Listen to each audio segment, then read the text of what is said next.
नमस्कार विद्यार्थी मित्रांनो, आज आपण प्रकाशाचं अपवर्तन या चॅप्टरमधील काही भाग पाहणार आहोत. त्यामध्ये प्रकाशाच्या अपवर्तनाचे जे काही 3 नियम आहेत तो भाग या ठिकाणी पाहणार आहोत. तर सर्वात प्रथम आपण या ठिकाणी प्रकाश किरण जो आहे हा एका माध्यमातून दुसऱ्या माध्यमामध्ये जात असताना तो स्वतःचा मार्ग बदलतो आणि हा जो काही मार्ग बदलण्याचा प्रकार आहे प्रकाशाचा, त्याला या ठिकाणी प्रकाशाचं परावर्तन म्हटलं जाणार आहे. तर हे प्रकाशाचं परावर्तन नेमकं कशा पद्धतीनं होतं, एका माध्यमातून दुसऱ्या माध्यमामध्ये जात असताना तो मार्ग कशा पद्धतीनं बदलतो हे या ठिकाणी आकृतीच्या सहाय्यानं प्रथम मी तुम्हाला स्पष्ट करून सांगते आणि त्यानंतर आपण प्रकाशाच्या अपवर्तनाचे जे काही 3 नियम आहेत हे 3 नियम या ठिकाणी पाहणार आहोत. तर या ठिकाणी आपण आकृती पाहतोय. त्या आकृतीमध्ये या ठिकाणी हा चौकोनी जो काही भाग दाखवलेला आहे तर हा काच हे माध्यम आहे, जी काच या पद्धतीनं असणार आहे. तर याला काच हे माध्यम आपण या आकृतीमध्ये समजणार आहोत. त्यानंतर हा बाकीचा जो काही रिकामा भाग दिसतोय आपण, हे हवा हे माध्यम आहे. तर अशा पद्धतीनं या ठिकाणी हवा या माध्यमामधून काच या माध्यमामध्ये हा प्रकाश किरण जाणार आहे. तर जो काही येणारा हा प्रकाश किरण आहे ज्याला आपाती किरण किंवा इन्सिडेंट रे म्हणून ओळखलं जाणार आहे. तर हा इन्सिडेंट रे आहे. त्यानंतर या ठिकाणी 90 अंशाचा कोन करणारी एक सरळ रेषा काढलेली आहे की ज्याला आपण या ठिकाणी नॉर्मल लाईन म्हणणार आहोत. त्यानंतर ज्यावेळी हा प्रकाश किरण या काच माध्यमामध्ये शिरतोय त्यावेळी तो आपण याला या ठिकाणी रेड कलरनं दाखवलेला आहे. तर त्याला आपण या ठिकाणी रिफ्रॅक्टेड रे म्हणणार आहोत. हा इन्सिडेंट रे आणि हा रिफ्रॅक्टेड रे. त्यानंतर या ठिकाणी तो काच या माध्यमातून पुन्हा हवा या माध्यमात जाताना या ठिकाणी दाखवलेला आहे आणि तोही नॉर्मल लाईन बरोबर या ठिकाणी एक अँगल करतोय की ज्याला या ठिकाणी अँगल ऑफ इमर्जंट म्हटलं जाणार आहे किंवा त्या रेला या ठिकाणी इमर्जंट रे म्हणून ओळखलं जाणार आहे. मग एकच प्रकाश किरण वेगवेगळ्या माध्यमामध्ये जात असताना त्याला वेगवेगळ्या नावाने या ठिकाणी ओळखलं जाणार आहे. तर प्रथम हवा या माध्यमामध्ये असताना या ठिकाणी त्याला इन्सिडेंट रे म्हटलं जाणार आहे. त्यानंतर ज्यावेळी तो काच या माध्यमामध्ये जाणार आहे त्यावेळी त्याला या ठिकाणी रिफ्रॅक्टेड रे म्हणून ओळखलं जाणार आहे आणि तोच प्रकाश किरण पुन्हा या ठिकाणी काच या माध्यमातून हवा या माध्यमात जातो त्यावेळी त्याला इमर्जंट रे म्हणून ओळखलं जाणार आहे. तर आता या ठिकाणी जो काही इन्सिडेंट रे आहे याला नॉर्मल लाईन बरोबर केलेला जो काही अँगल आहे त्याला अँगल ऑफ इन्सिडन्स म्हणून या ठिकाणी ओळखलं जाणार आहे. त्याच पद्धतीनं जो काही रिफ्रॅक्टेड रे आहे या रिफ्रॅक्टेड रेने नॉर्मल लाईन बरोबर जो काही अँगल बनवलेला आहे त्याला अँगल ऑफ रिफ्रॅक्शन म्हणून या ठिकाणी ओळखलं जाणार आहे.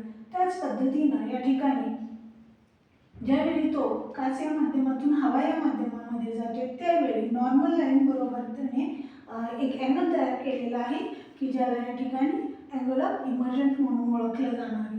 त्याच पद्धतीनं आता या ठिकाणी आपल्याला आय आणि I1 या पद्धतीनं 2 अँगल पाहायला मिळतात. तर यांना या पद्धतीनं नाव का दिलेली आहे तर या ठिकाणी नॉर्मल लाईन बरोबर इन्सिडेंट रेनं केलेला हा अँगल आय आहे आणि त्याच पद्धतीनं इथं सुद्धा या नॉर्मल लाईन बरोबर इन्सिडेंट रे केलेला जो काही अँगल आहे हा I1 दाखवलेला आहे. मग आता दोन्ही I दाखवले तर आपल्याला समजणार नाही म्हणून आय आणि I1 या पद्धतीने या ठिकाणी हे दाखवलेले. तर या आकृतीच्या माध्यमातून आपल्याला हे समजतं की इन्सिडेंट रे, रिफ्रॅक्टेड रे आणि इमर्जंट रे हे कशा पद्धतीनं जे काही मार्ग बदलताना दाखवलेले आहेत. तर या आकृतीचा आधार घेऊन आपण या ठिकाणी जे काही प्रकाशाच्या अपवर्तनाचे 3 नियम आहेत हे 3 नियम पाहणार आहोत आणि ते मी तुम्हाला इथं आकृतीच्या सहाय्यानं स्पष्ट करून सांगणार आहे. आता आपण या ठिकाणी प्रकाशाच्या अपवर्तनाचे जे काही 3 नियम आहेत हे आकृत्यांच्या सहाय्यानं पाहणार आहोत. तर त्यातला पहिला जो काही नियम आहे तो या ठिकाणी पाहूया. तर या आकृतीमध्ये या ठिकाणी काच हे माध्यम आहे आणि इकडे हवा हे माध्यम आहे. हवा या माध्यमाला या ठिकाणी आपण रेअर मीडियम म्हणणार आहोत. तर काच या माध्यमाला या ठिकाणी डेन्सर मीडियम म्हणणार आहोत.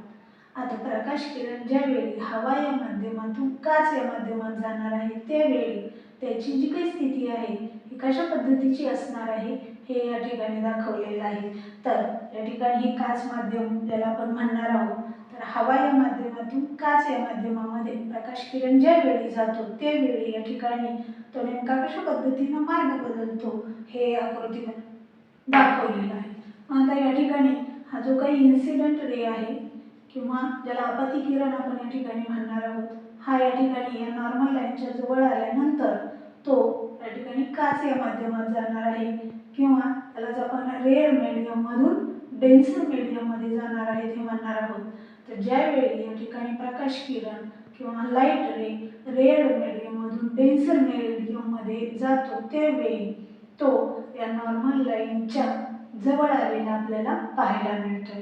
म्हणजेच या ठिकाणी अँगल ऑफ इन्सिडेंट पेक्षा अँगल ऑफ रिफ्लेक्शन हा छोटा आहे किंवा कमी आहे हे या ठिकाणी आपल्याला आकृतीमध्ये पाहायला मिळते. मग यावरून आता या ठिकाणी पहिला जो काही नियम आहे हा सांगता येईल किंवा ज्याला लॉ ऑफ रिफ्रॅक्शन म्हणून त्यातला पहिला लॉ या ठिकाणी व्हेन ए लाईट रे, हा जो काही लाईट रे आहे, when a light ray passes from rare medium to denser medium it bends towards the normal. हा नॉर्मल लाईनच्या जवळ बेंड झालेला आपल्याला या ठिकाणी पाहायला मिळतोय आणि यालाच आपण प्रकाशाच्या अपवर्तनाचा पहिला नियम म्हणणार आहोत. अशाच पद्धतीने आता प्रकाशाच्या अपवर्तनाचा दुसरा नियम, दुसऱ्या नियमामध्ये या ठिकाणी जो काही प्रकाश किरण आहे हा प्रकाश किरण या ठिकाणी काच या माध्यमातून हवा या माध्यमामध्ये जाणार आहे. मग आता काच या माध्यमाला आपण डेन्सर मीडियम म्हणतोय आणि हवा या माध्यमाला कोणतं मीडियम म्हणत होतो, तर रेअर मीडियम म्हणत होतो. मग आता काच या माध्यमातून हवा या माध्यमामध्ये जात असताना या ठिकाणी जी काही नॉर्मल लाईन काढलेली आहे या नॉर्मल लाईन बरोबर त्याने केलेले अँगल आपण पाहणार आहोत. तर डेन्सर मीडियम मधून रेअर मीडियम मध्ये हा लाईट रे जात असताना या ठिकाणी ज्यावेळी तो रेअर मीडियम मध्ये जाणार आहे त्यावेळी या नॉर्मल लाईन पासून तो दूर गेलेला आपल्याला पाहायला मिळतो. तर मग यावरून आता या ठिकाणी सेकंड लॉ आपल्याला सांगता येईल, व्हेन ए लाईट रे, हा जो काही लाईट रे आहे, when a light ray passes from denser medium to rare medium it bends away from the normal line.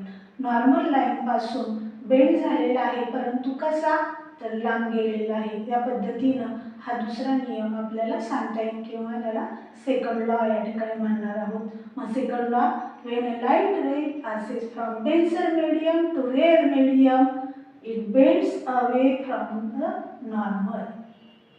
त्यानंतर तिसरा जो काही नियम आहे किंवा लॉ आहे तो या ठिकाणी पाहूया आकृतीच्या सहाय्यानं की यामध्ये जो काही प्रकाश किरण आहे हा प्रकाश किरण येत असताना आता या ठिकाणी सरळ किंवा 90 डिग्रीचा अँगल करत येत असेल तर त्यावेळी या ठिकाणी जो काही नियम आहे किंवा त्याच्या मार्गक्रमणात होणारा जो काही बदल आहे हा या ठिकाणी पाहणार आहोत. मग ज्यावेळी या ठिकाणी येणारा प्रकाश किरण हा 90 डिग्रीचा अँगल करत या ठिकाणी या काचेमध्ये प्रवेश करणार आहे किंवा या डेन्सर मीडियममध्ये जाणार आहे हवा या माध्यमातून काच या माध्यमामध्ये, त्यावेळी या ठिकाणी आपण पाहूया.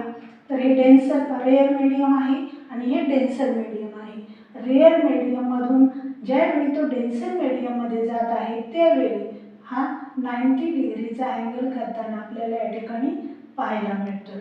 मग असा ज्यावेळी एखादा प्रकाश किरण येत असेल किंवा रेअर मधून डेन्सर मीडियम मध्ये तो जात असेल की जो 90 डिग्रीचा अँगल करतोय त्यावेळी तो काय करणार आहे, तर या ठिकाणी आपण नियम पाहूया. When light ray is incident normal, तो येत असताना या ठिकाणी नॉर्मल लाईनची किंवा या ठिकाणी 90 डिग्रीचा अँगल करत आलेला आहे. At the boundary between two media, जे काही दोन मीडिया आहेत यांच्या बाउंड्रीवरती या ठिकाणी 90 डिग्रीचा अँगल त्यानं केलेला आपल्याला पाहायला मिळतोय. It does not change its direction, आणि असा ज्यावेळी तो करत असेल त्यावेळी तो आपली डायरेक्शन चेंज करणार नाही. आणि मग ज्यावेळी अशी डायरेक्शन चेंज करणार नाही त्यावेळी काय होणार आहे, त्याचं रिफ्रॅक्शन या ठिकाणी घडून येणार नाही. त्या प्रकाश किरणाचं अपवर्तन या ठिकाणी झालेलं आपल्याला पाहायला मिळणार नाही. मग ज्यावेळी प्रकाश किरण 90 डिग्रीचा अँगल करून या ठिकाणी एका माध्यमातून दुसऱ्या माध्यमामध्ये जात असेल त्यावेळी तो स्वतःचा मार्ग बदलत नाही. तर अशा पद्धतीनं या ठिकाणी हे प्रकाशाच्या अपवर्तनाचे 3 वेगवेगळे जे काही नियम होते हे नियम आपण या ठिकाणी आकृतीच्या सहाय्यानं पाहिलेले आहेत. पहिला नियम या ठिकाणी When light ray passes from rare medium to denser medium, it bends towards the normal.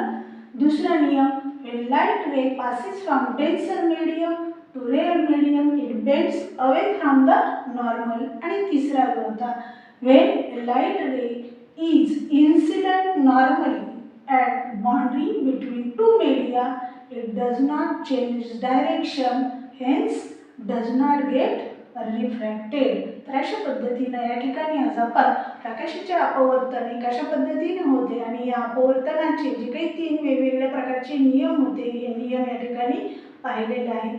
Thank you.